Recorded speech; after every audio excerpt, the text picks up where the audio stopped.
មន្ទីរពេទ្យអាចព្យាបាលអ្នកមានដែលរកស៊ីបោកប្រាស់មនុស្សស្លូតត្រង់ក៏មិនព្យាបាលមនុស្សស្លូតត្រង់ម្នាក់ដែលគ្មានលុយនោះដែរមនុស្សយើងរស់នៅក្នុងលោកនេះអ្វីដែលគួរឲ្យខ្លាចបំផុតមិនមែនការបាត់បង់មុខមាត់នោះទេតែគឺពេលដែលហៅប៉ៅអ្នកគ្មានលុយនោះអ្នកនឹងគ្មានសូម្បីតែសិទ្ធិក្នុងការបដិសេធរឿងដែលអ្នកមិនចង់ធ្វើបើអ្នកគ្មានលុយសេចក្តីថ្លៃថ្នូររបស់អ្នកប្រៀបដូចជាកម្រាលជូតជើងដែលអ្នកដទៃអាចជន់ឈ្លីបានគ្រប់ពេលការសន្សំលុយមិនមែនតែដើម្បីទិញផ្ទះទិញឡាននោះទេតែដើម្បីនៅថ្ងៃណាមួយមាននរណាម្នាក់ចង្អុលមុខអ្នកហើយជាប្រមាថអ្នក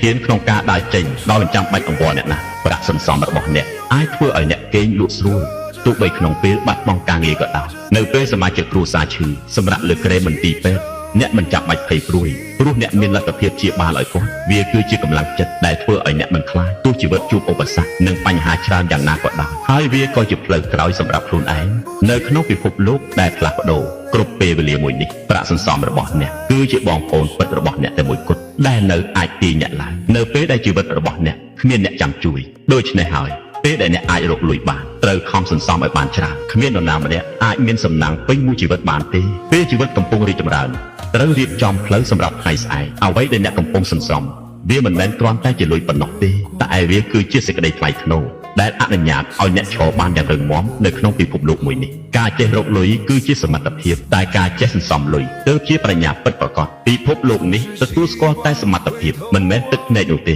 មានលុយសន្សំមិនមែនបានន័យថាអ្នកអាចធ្វើអ្វីដែលអ្នកចង់ធ្វើបានទាំងអស់នោះទេប៉ុន្តែអ្នកនឹងមានសិទ្ធិបដិសេធអ្វីដែលអ្នកមិនចង់ធ្វើសម្រាប់មនុស្សពេញវ័យការមានលុយគឺជាភាពជឿជាក់និងសុវត្ថិភាពដ៏ធំបំផុតក្នុងជីវិត